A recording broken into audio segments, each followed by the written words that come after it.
it's Belinda's from Belinda's Book Nook, and I couldn't possibly wear the same outfit because that would just, it said Friday, and I know I'm not giving you this video on a Friday, so I had to change my clothes. Anyway, here I am to give you a book haul, and I haven't done one in a little while. So this is a thrift book haul. I went to our local Savers to donate a bunch of my son's books and came back with some for me. And it's the first time I ever went there, and I didn't find as many as I wanted, but when I got in the line, the lady sent me back and said, you have to get 4 so you can get the fifth one free. And if you don't want it, you just donate it. I'm like, okay, but what's the point of that? But I guess, you know, whatever the logic. So I went back in line and I found some more books. So this is what I got. And the reason why I thought I had 5 is I bought this box set that has 3 books, but no. So I bought, she counted this as one. So for $3.99, and then the whole thing added up to $14, and I got 4, 5, 6, 7 books. So like $2 each. That's pretty good. So this is a box set for the #1 Ladies Detective Agency. Now I have the first one, and I have so the other numbers, and they are in the edition that I really like a lot. But I saw this, and I am reading the second book and audio. I'm listening to it in audio, so I kind of wanted to have it. So this is book 1, 2, and 3, and I see I've taken them out, so they're not in order. But you've got the #1 Ladies Detective Agency, and this is brand new. Like, I don't think anybody uses it. Might be just from a place that has a overstock. But you have that one there, and then book 2 is the one I'm reading, and that's Tears of the Giraffe. And book 3 is Morality for Beautiful Girls. And so I'm glad, because I know I didn't have the Tears of the Giraffe. I don't believe so. But anyways, so I got those 3. So those are one of the ones that I got. And basically they are a detective story based in Botswana. The main character, Madame Motswe, is, or Mem Motswe, is the main character in it, and it's hilarious. I always end up laughing when I'm reading them. They're very, very fun. The next one is kind of up my wheelhouse because I really like books that teach me about other cultures and stuff. This is an international bestseller by Asne Sirstad, and it's called The Bookseller of Kabul. And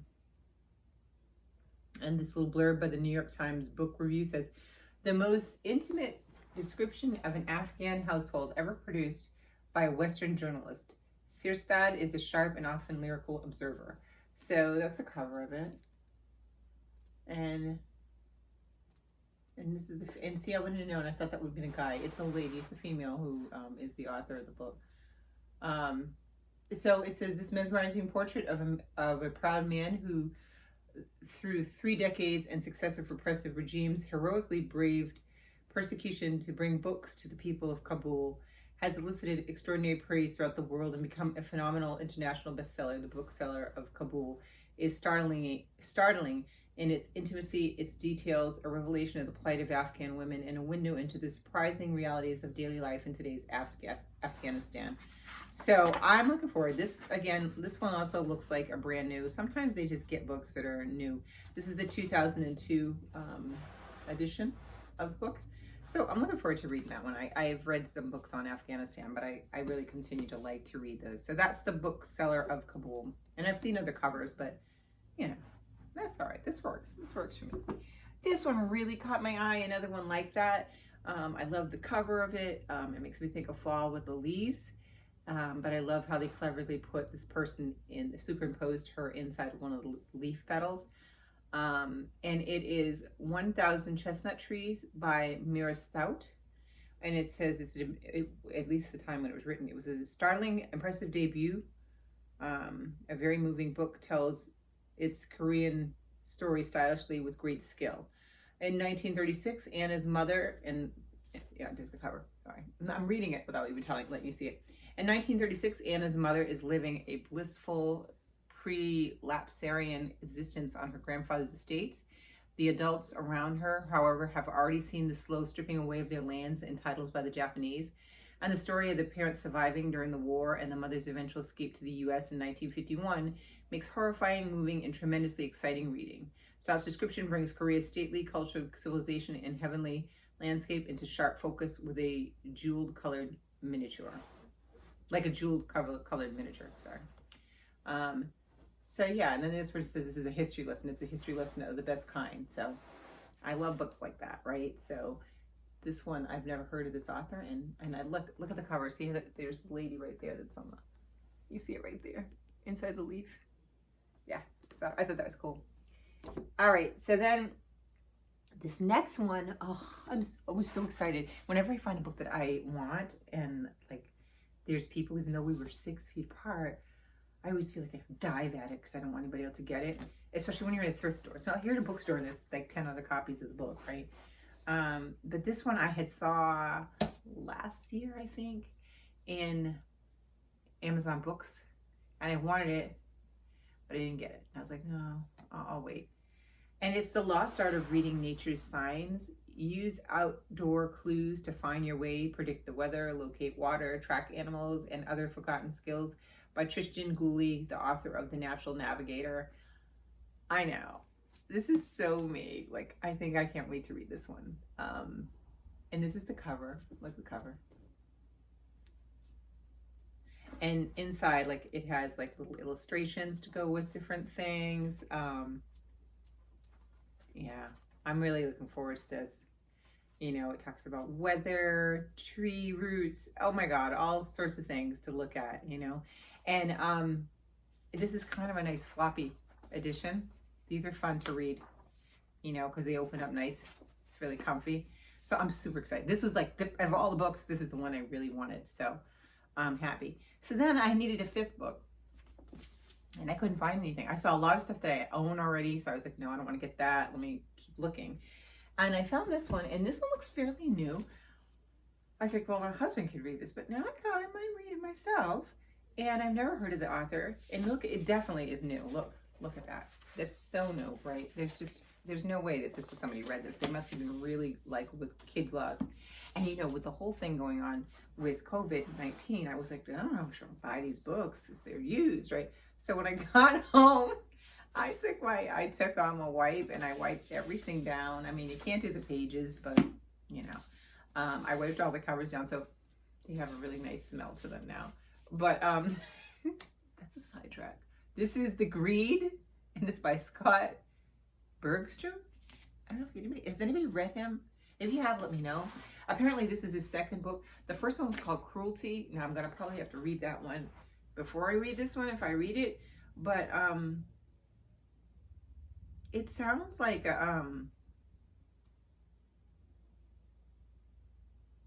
don't know what kind of book you want to call this. It's like a action, maybe a little bit of science fiction to it. And because it says back here, it says Scott Bergenstrom is the author of The Cruelty, the acclaimed first installment of Gwendolyn Bloom's story, which has been optioned for film by Jerry Buckheimer, which is big. And he lives with his family in Colorado. Boom. Okay, so there's that.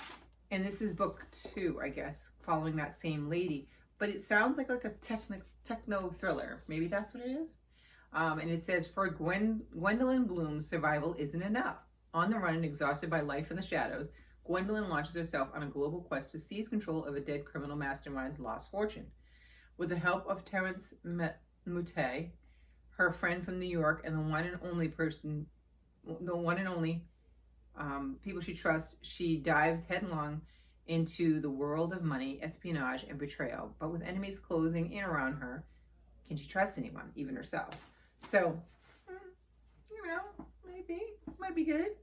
I'll see. You know, I'll read it. It'll be the first paragraph or so. But, you know, for $2, that's not a bad thing. And like I said, maybe my husband will read it. So those are the books that I got. So I got this one. This one I'm super excited. I might save it for Nonfiction November because I love this. And this one, 1,000 Chestnut Trees. I think this would be great. I've read a lot of books on Korea as well. So, but I always like to read more than obviously one because, you know, you get more and more perspectives. So it's like, who would read one book about the United States and think that they know everything? So I always think that it just broadens the, your exposure to a culture when you get to read different books. So, and I'm looking forward to this one, The Bookseller of Kabul. Come on, he's a bookseller. And then I have these. So there they are. That is my little thrift find, but they're really good. I mean, and look, like, I don't know how they price it, how they bring it down, because this was $3.99 and $2.99 and $3.99, but it ended up being $14 when they do the whole discount. So I love it. Anyway, happy reading, everybody. And I will be back again to talk to you soon, I guess, about my wrap up. I didn't do my July wrap up. Ooh. I have to get my mind wrapped around what I read in July. I know I had 2 that I didn't finish, but I did read other things. So I will work that in there as well. All right, so I will talk to you guys soon. I hope you have a great day.